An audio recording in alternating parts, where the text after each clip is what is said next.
అయితే ఇంకొక కీలకమైనటువంటి విషయం చెప్పాలి. తెలుగుదేశంతో భారతీయ జనతా పార్టీ ఎందుకు పొత్తు పెట్టుకోదు అనేటువంటి విశ్లేషణ చేసుకుంటే మన దగ్గర ఉన్నటువంటి సమాచారం మేరకు తెలుగుదేశానికి సంబంధించినంత వరకు, అదేవిధంగా వైఎస్ఆర్సీపీకి సంబంధించినంత వరకు ఒక అంశం ఉన్నది. ఆంధ్రప్రదేశ్కు సంబంధించిన దాంట్లో ఏపీలో ఎంతమంది ఎమ్మెల్యేలు ఉన్నారు ఎంత అని చూస్తే 175 మంది ఎమ్మెల్యేలు అక్కడ ఉన్నారు. ఇది ఈ పార్టీకి 175 మంది ఎమ్మెల్యేలు ఉన్నారు. 175 మంది ఎమ్మెల్యే సీట్లు ఉన్నాయి, 25 ఎంపీలు ఉన్నాయి. ఇది లోక్సభ, 11 రాజ్యసభలు ఉన్నాయి. ఇప్పుడు భారతీయ జనతా పార్టీకి ఆంధ్రప్రదేశ్ నుంచి ఇక్కడ అధికారంలోకి వస్తామనేటువంటిది లేదు. సో వాళ్ళకు 2 సీట్లు ఇస్తారా, 5 సీట్లు ఇస్తారా, 10 సీట్లు ఇస్తారా అనేటువంటిది ఒక అంశము. రెండోది 25 ఎంపీ స్థానాలు ఉన్నాయి.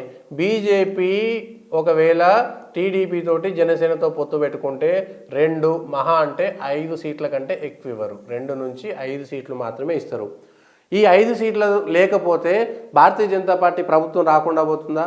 నరేంద్ర మోడీ పోయినసారి కూడా ఆంధ్రప్రదేశ్లో 1 సీట్ లేదు 25 స్థానాల్లో, అయినా 303 సీట్లు వచ్చినాయి. ఈసారి అంతకంటే ఎక్కువ వస్తాయనేటువంటిది, అంతకంటే ఎక్కువ లక్ష్యాన్ని కూడా పెట్టుకున్నారు. తమిళనాడు లాంటి రాష్ట్రంలో 5-6 స్థానాలు వస్తాయి, తెలంగాణలో వస్తాయి, బీజేపీకి పెరుగుతాయి, ఒరిస్సాలో పెరుగుతాయి, మిగిలిన చోట్ల పెరుగుతాయి, కేరళలో కూడా వస్తాయి, కర్ణాటకలో కూడా వస్తాయి. ఆంధ్రప్రదేశ్లో రాకపోయినా నరేంద్ర మోడీ సర్కారు రాకుండా ఉండదు, నరేంద్ర మోడీ ప్రైమ్ మినిస్టర్ అవుతాడు అనేటువంటిది క్లారిటీ ఉంది. సో నరేంద్ర మోడీ సర్కారు వచ్చేస్తుంది. సో వాళ్ళకు లోక్సభ స్థానాలు కూడా అవసరం లేదు. ఈ లాజిక్ ఒకటి వినండి. ఈ 175లో వాళ్ళు ఏం చేసినా అధికారంలో రారు, లేదంటే ఎన్డీఏతో కలిసి అధికారంలోకి వచ్చినా వాళ్ళకు పెద్దగా ఒరిగేది లేదు. 4-5 స్థానాలు ఇస్తారు, లేదంటే ఒక 10 ఎమ్మెల్యే స్థానాలు ఇస్తారు. మహా అంటే 10 స్థానాలు ఇస్తారు. ఆ 10 స్థానాల్లో 5-6 గెలిస్తే బీజేపీకి వచ్చేది లేదు, ఒరిగేది లేదు. 11 రాజ్యసభ స్థానాలు అనేటువంటివి బీజేపీకి, నరేంద్ర మోడీకి కీలకమైనటువంటిది. 11 రాజ్యసభ స్థానాలు, ఇది కీలకం.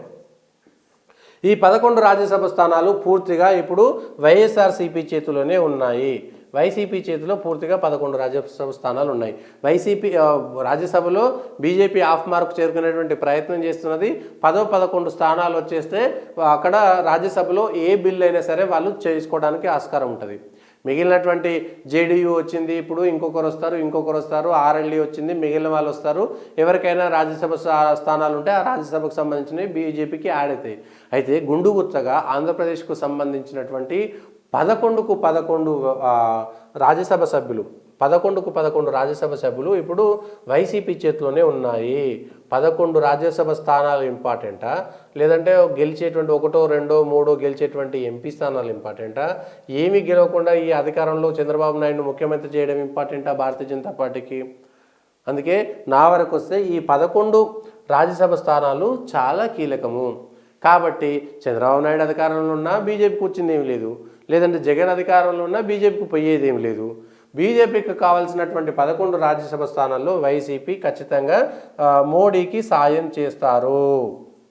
ఎప్పుడు అవసరం వచ్చినా మోడీకి కావాల్సినటువంటి అంశంలో వైఎస్ఆర్సీపీ రాజ్యసభలో చేసేటువంటి సాయం చాలా కీలకము, అత్యంత అవసరము.